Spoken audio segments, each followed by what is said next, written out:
If you love animals as much as I do, then you're probably no stranger to your local zoo. We talk with some zookeepers to find out what it's like to work in a zoo and how you can too. I take care of the Australian animals at the zoo. That includes the koalas. Most people are surprised that koalas do move well on the ground, and that the eucalyptus, there's a myth that it is kind of drugs them so that they're very inactive. Reality is eucalyptus it's a low nutritional value food, so they sleep 20 hours a day just to conserve their energy. One of the interesting things about them is their hands they appear to have two thumbs. This helps them grip onto the branches when they're working. And koalas do not store any body fat. So we do bring them down once a month, weigh them, make sure that they're gaining weight or maintaining a good healthy weight. Today I'm taking care of our giraffes.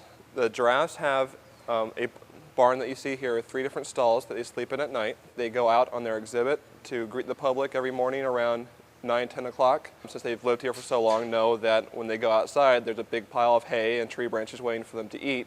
What I like most about my job is getting a chance to work up close and personal with some of the most incredible animals that you'll ever see in this world. If you want to work with exotic animals, the best advice I can give you is to try to volunteer and get as much animal experience as you can when you're young. I'm a grade 8 keeper here at the Los Angeles Zoo. Take care of the orangutans and also help with the chimpanzees. And we as animal keepers are responsible for pretty much everything in terms of animal care, cleaning up exhibits, cleaning up their buildings, giving them enrichment, keeping an eye on them just medically, making sure everybody's feeling okay, and giving out medications, monitoring behavior. But for the most part, the animal keepers are, the animal's #1 friends, in the sense that, we're the ones who are responsible for their management and taking care of them on a daily basis. Minyak is a Bornean orangutan. We got him a few years ago from a research facility on the East Coast. And he came to us extremely ill with a disease called erysiculitis. Erysiculitis can be accompanied with pneumonia.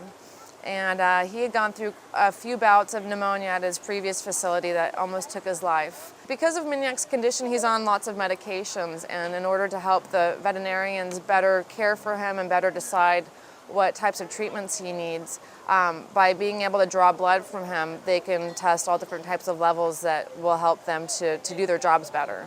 So what he's doing at this point is putting his long arm, very long arm, into the sleeve, and I'm getting him comfortable, slowly but surely, holding on to the bar at the end of that sleeve, and then allowing me to get close enough with a needle to be able to start poking him with that needle and to eventually start taking blood from him, with him being totally comfortable and not being stressed out and it not being a big deal, and having that just be part of his normal routine.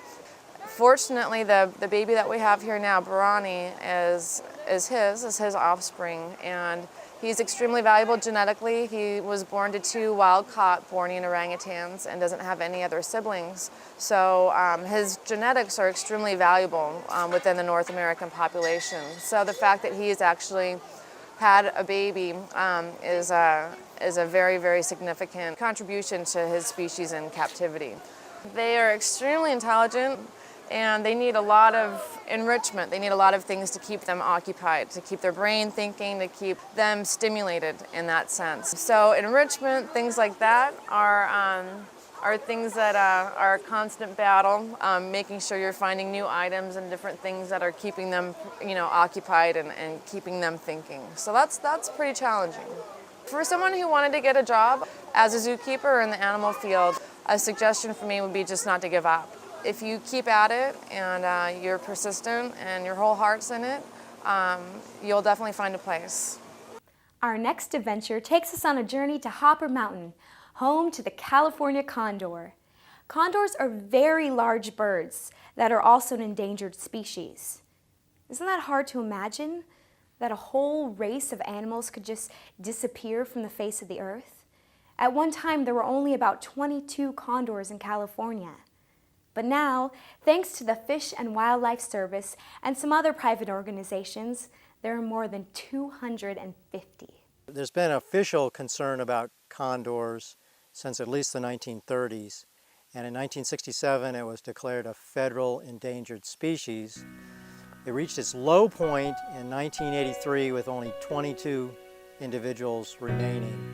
From the low point of 22 individuals, we now have about 275. Condors are the largest land bird in North America. They have a wingspan of 9 to 9.5 feet. This is an example of their primary or largest feathers. It gives you an idea of the size of the bird. They weigh between 15 to 25 pounds on average. They eat only dead animals. They do not hunt for their food. They are scavengers and look for dead animals. There are a number of challenges in having the condors recover. Unfortunately, as Southern California expands, as building expands, it cuts into where the condors live and forage for food. I'm an intern biologist, and typical day we're either out watching the nest sites, observing the interactions between the parents and the chicks. All of our birds are equipped with radio transmitters, and we have programmed the frequencies into a handheld radio, and we'll go and do kind of a 360 turn and listen for beeps, and the beeps indicate the direction that the bird is in. We do that to keep track, obviously, of the bird's activities, where they're going, and also so if we don't get a signal for a bird for a couple of days, it's a reason to be concerned.